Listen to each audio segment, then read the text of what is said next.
Well, good day. Welcome back to the Higher Grounds podcast. As you can see, Brother Andy has stepped away for this episode. Brother Mike, I'll be in the lead chair today, and I'll be meeting with and having on the platform today Brother Paul Moss and Brother Matthew Tucker, both local pastors, young men, and our topic of discussion is going to be post-COVID ministry.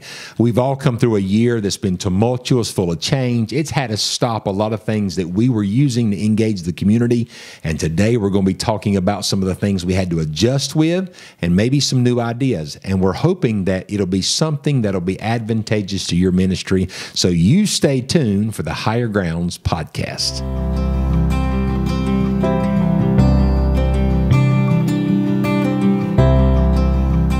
And good day. Welcome back to the Higher Grounds podcast. As you can see, the fearless leader, our fearless leader, Brother Andy Wells, has taken an episode off, and so I am sitting here center chair today, and I am joined by two fine friends of the podcast. One, of course, being Brother Matthew Tucker, who works with us, and pastor of the Gordon Heights Baptist Church in Concord, North Carolina.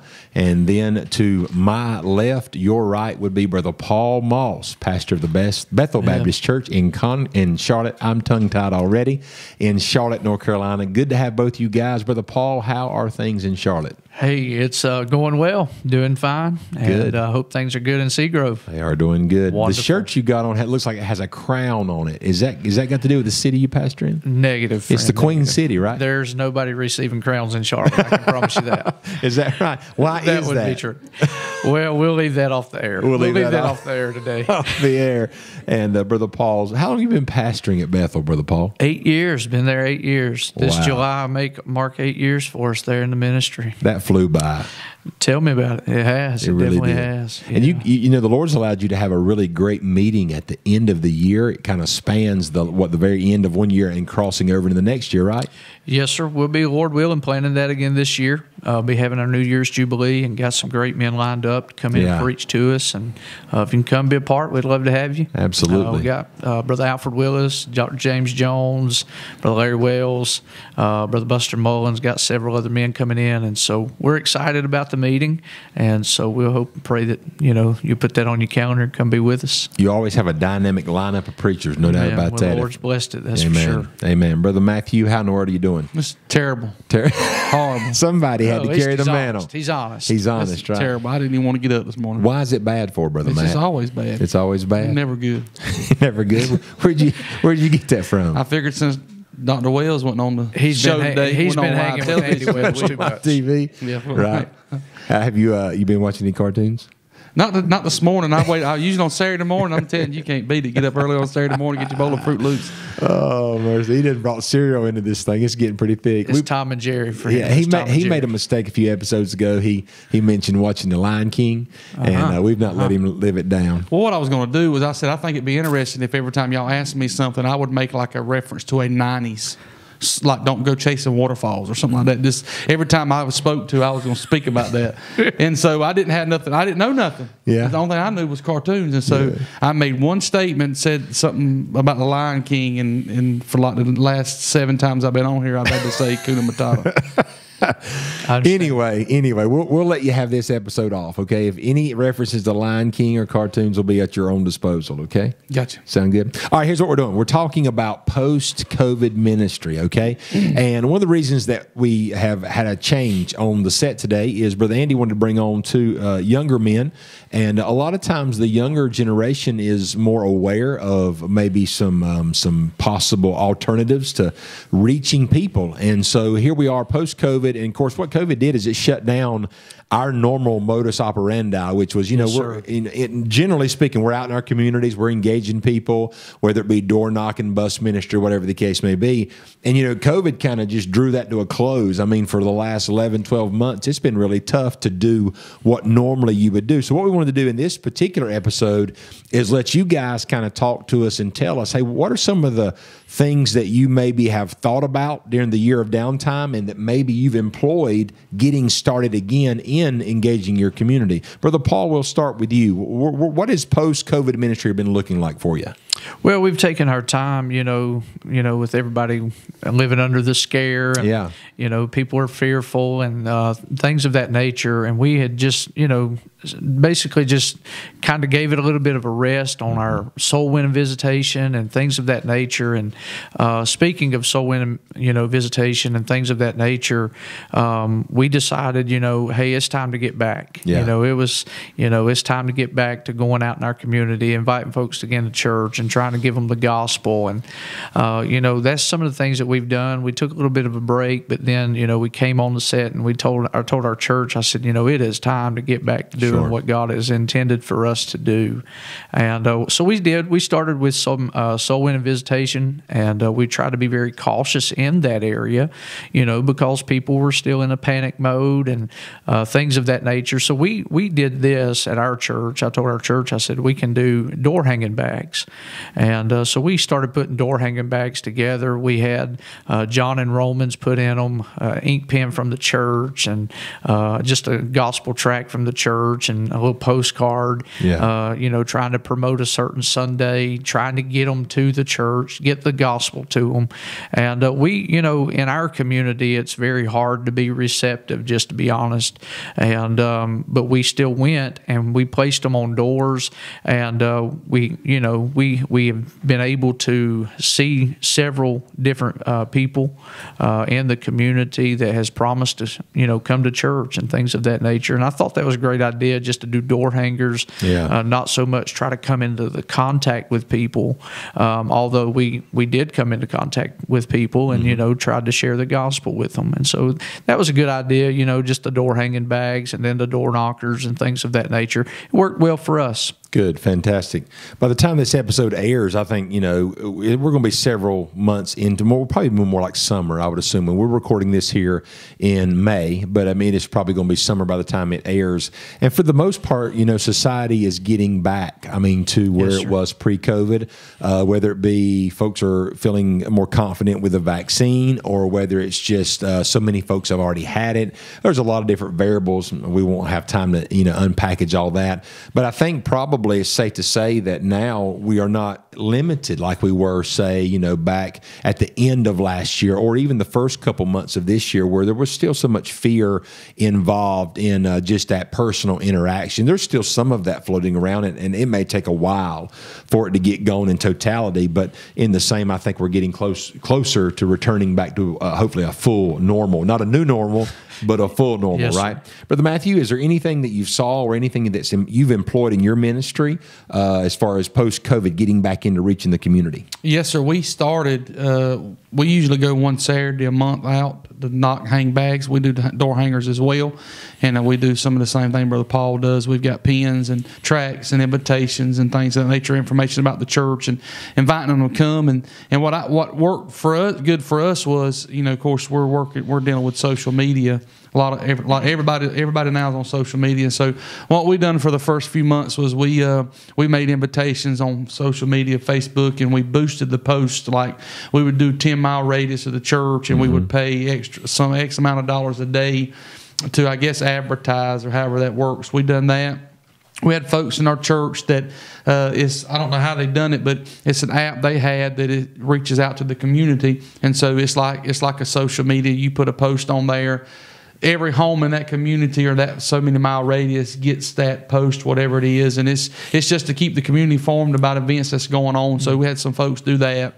One of the big things that we done was we fed the community, and we took a Saturday off and we fed the community spaghetti, and we had, instead of going out to them, we had them come to us, and so we had a lot of traffic come in, and we fixed over 165 spaghetti plates, and we fed the community. We fed the EMS, the police department, things of that nature. Reached out to them, get them plates. Of course, all of it was free. We didn't charge nothing for it, and folks drove in, seen what we're doing, pulled in. We reached out to them, and so that's kind of what we've been doing. And, this is where we was at, and we're, like Brother Paul said, just getting back in the swing of things, and so we're looking back to doing that. We're actually been on the phone with Brother Stacy Shifley, over the past few weeks, and we're going to do EDDM, which is every door direct mail.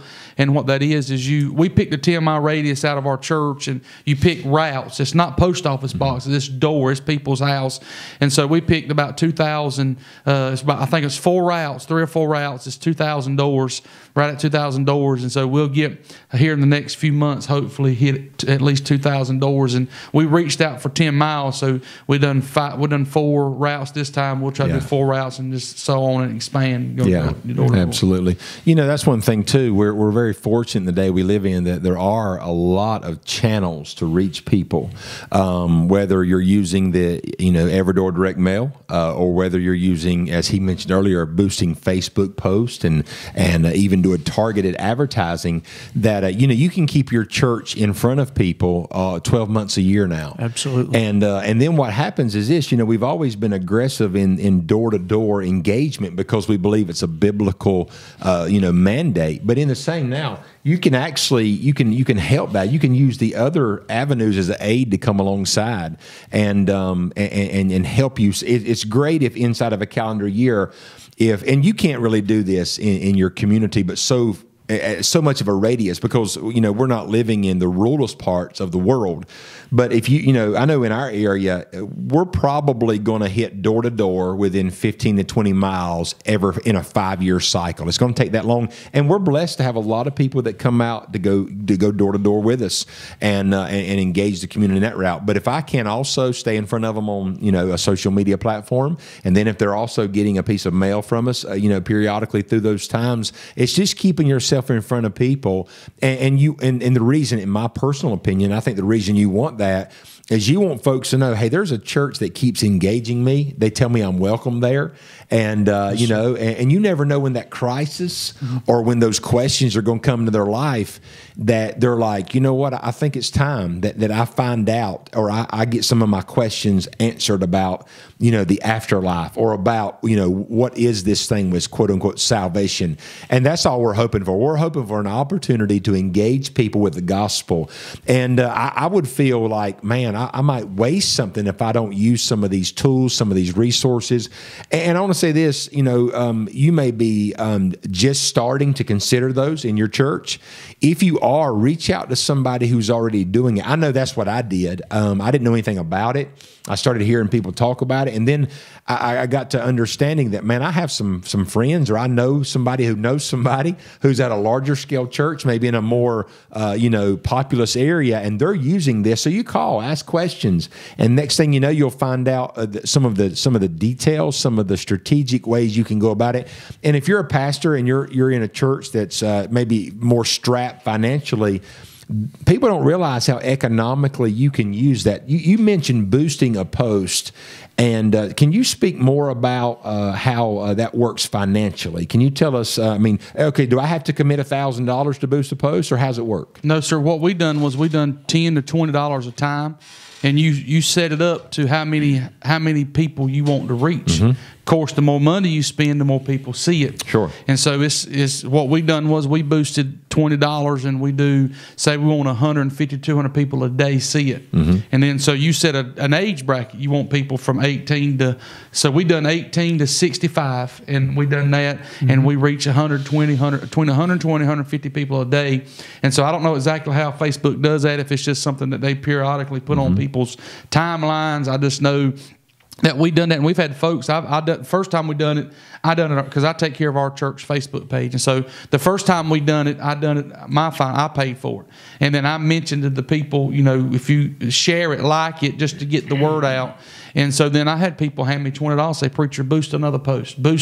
We having a meeting, boost that meeting post. Here's $20, here's $10, here's whatever you need. And so Facebook has it set up, self-explanatory. Matter of fact, once you do it, they start asking you if you want to boost this post, if you want to boost that post. This post mm-hmm. here is getting a lot of attention. Mm-hmm. Facebook says we feel that if you boost this post, more people's going to see it, more people's going to reach out. And so That's what we encourage our folks to do. I know some people are against it, some people are for it, and some people say you ought not do it. But we've had a lot of views and a lot of likes. We've not seen a lot of fruit off of it, but it is getting in front of their face. People are see it. They are. Then some people that see it, they've liked our Facebook page, and we got several folks that watch our services every Sunday, and they comment every Sunday, and they put their prayer request on there every Sunday. They don't go to church. They don't have a church family, and they say, "Preacher, we're going to come and we're going to come visit the church," and we've invited them to come, and so we do have some traffic that way. Yeah, I think one thing too is we're in a transitional time as far as how people get information and what have you. Used to,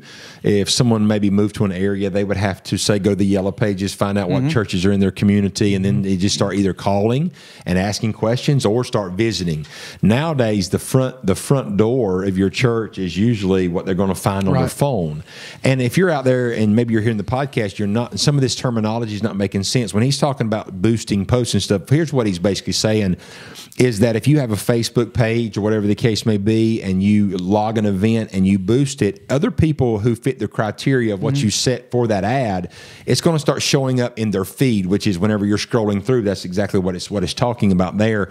And the beautiful thing about that is you can play with the demographics, and then eventually you start creating kind of an analytical database about what's working and what doesn't. Like, for example, for Mother's Day, we done that for Mother's Day. We were having something special that morning for the mothers, and I had one of our staff members created a graphic that would communicate that, and then we just boosted it in our local area, and we had visitors on Mother's Day, and I did not get a chance to ask that visitor, did you come because you saw that post? Because that was kind of a real busy morning, but in the same, I was just thankful that we had new people come in and what have you there. Brother Paul, are you using that avenue at all? We do. We use the Facebook as far as, for our live services and things of that nature.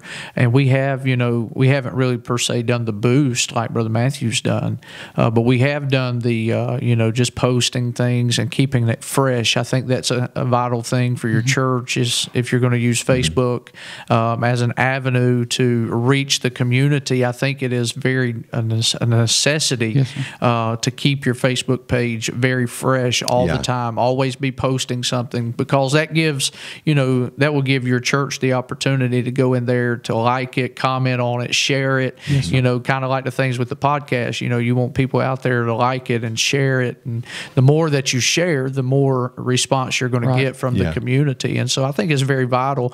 I was thinking about another thing that we did for outreach, how that we could reach some in the community. We was talking about, how we could reach people, but I was thinking about this. We did with the local law enforcement, especially last year with our nation and what the law enforcement was experiencing. I told our church, I said, I want to reach out to our law enforcement. And I said, let's do 1 month. Let's reach out to law enforcement. And so what we did as a church, we just brought in a bunch of snacks and filled up 2, ginormous totes. They were huge. And so what we did, we stapled a track to every snack, and we put them in the tote. I took them over to the station there, dropped them off, and now every time that I see a police officer, they use our church as a meeting station for the West Division in Charlotte, and a lot of those officers, they'll just sit in our church parking lot a lot of times. Yeah. And I've gotten to know some of them through that. And then I had a couple the other day that were sitting in the parking lot, went over, strike a conversation with them. I said, did y'all ever get your snacks over there at the state? Oh, yeah, preacher, thank you so very much. And, it made me feel grateful that they had received those. And I said, well, man, when y'all coming to church? And it just opens the door. It does. And so, there are ways that we can reach our community in this day. Let me ask you, both of you guys, a question. Was there anything that you weren't doing before COVID that you're doing now because of it, that you see moving forward how that COVID probably pushed you into that way of outreach that's going to be beneficial in the future? Brother Matt, we'll start with you. Anything that you weren't doing before, you're doing now, and you're like, wow, if that's what COVID done for us as a church in outreach, it's going to be a positive thing. I did get more involved in the Facebook boosting just because that was something I wanted to do. But far as we've actually had done planned to feed the community when all that happened, and I just didn't change not doing it. Right. You know, everybody said, "Preacher, if I was you, I would move the date. I would change." I said, "We've been planning it. We've been advertising, and I think it actually worked out good because." We couldn't go to them, they'd come to us. And that's what I tried to push, which I've always preached personal evangelism. We do door-to-door knocking, but personal evangelism, like you go in the same restaurant, you see some of the same faces, you go to the same grocery store, the same convenience store. And so you personally get involved with them people and you're witnessing them on a daily basis. And there's more of an impact there than just knocking on the door, hanging a bag. And so when I told our folks, when you can't go to them at their home, go to them in public. Right. Get out in the public. And that's kind of what we've been focusing on over the past year, getting out publicly with the people that's in the public. Absolutely, Brother Paul. Anything you weren't doing that you're doing now that you see as you're glad that COVID forced you into that area? Yeah, kind of like what Brother Matthew just said. You know, when you see people in the public, you know, a lot of times when we go to church on Wednesday night, we'll normally stop at the same restaurant. Okay, and we just like the restaurant. They're down to earth. I mean, good folks, and we just sit there and we'll eat. And normally, you know, it's the same waitresses in there, and you know, you've got the same people running the shift and the same cooks, and then you know you start to meet the same people, and then you start seeing other people from the community each week, because at this little restaurant it's like a community restaurant. It's like everybody comes, you know, and so that was a good thing for us. Like Brother Matthew said, just you know, you see them in the public, go after them. You know, it doesn't have to be at their home that you're knocking on their door.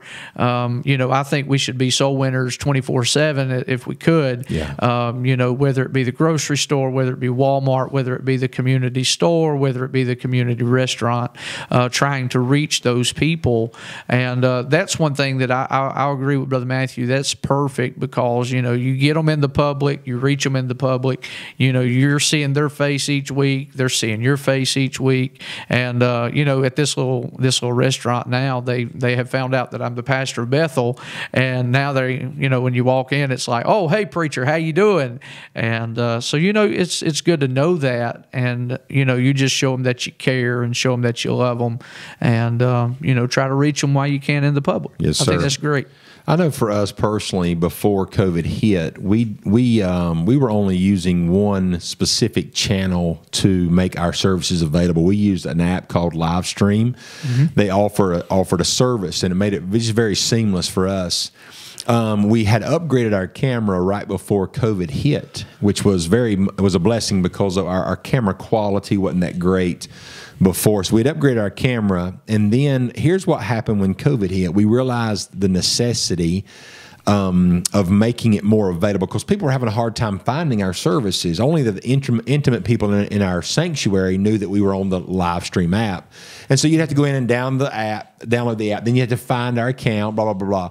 Well, we had a church Facebook page, and we weren't utilizing that. So whenever COVID hit, what we did is we made that service available, and it was amazing to me to see how many people were watching the service. And I started meeting people out in the community, and they're like, you know, we're watching, or I'd start getting personal messaging or email through the church, whatever the case may be. And that was really encouraging. And what it showed me was this: it may be somewhat of a shift in our culture that people are now wanting to check us out in the privacy of their own home, on the privacy of a device, and listen to what we are before they ever darken the doors. And here's where that's advantageous. That means that people who are doing that and then come through those doors, it's not like they're actually in their first service. Sometimes they've already listened to months worth of the preaching, the singing if it's available. They start to understand doctrinally what we believe. So when they come through the doors, they're kind of accelerated or advanced in where they would be in the old process of not being able to find you in that regard. And what we're finding is, and I used this in an episode months back. We had a family who'd done just that thing. They were relocating in our area. They started looking at some churches in our area. They found us on Facebook through the live stream feed, watched months of services. By the time they came, they already knew about everything there was to know about us, and now they are a member of our church. And so that's been very good. I think here's what we've all learned. We've learned how to get a little creative.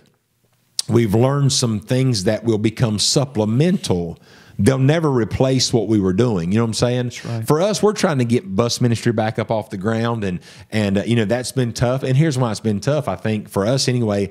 You know, a lot of the kids have to be self-motivated to come. And now for an entire year, they've got out of the routine of getting up and coming to church, and they've just been sitting at home because they didn't have anything else they could do.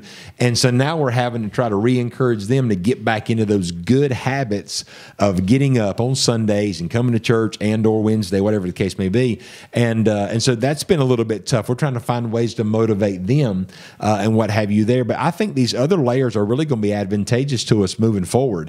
You know, because now, and this was our philosophy the whole time, let the secular world take the risk first. I told our church, I said, we're going to start our bus ministry after the public schools have gotten back in full steam ahead. And that's what we've chose to do. The last stage for us is that true door-to-door interaction. But now that they're getting sporting events back, restaurants have moved to 75+% capacity.